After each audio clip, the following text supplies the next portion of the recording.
В червата ни има огромен брой микроорганизми. Тези микроорганизми, заедно с техния генетичен материал, наричаме чревен микробиом. Той участва в храносмилането, подпомага имунната защита и образуването на полезни вещества. Понякога балансът на тези микроорганизми се нарушава и тогава говорим за дисбиоза. Тя се проявява с коремен дискомфорт и промени в изхожданията. Изследването на чревния микробиом дава ценна информация, която специалистът тълкува заедно с вашите оплаквания.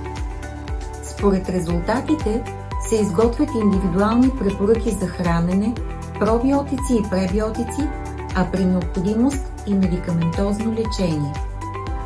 Ако имате подобни симптоми, обърнете се към специалист. Анализът на чревния микробиом може да помогне за изясняване на причините.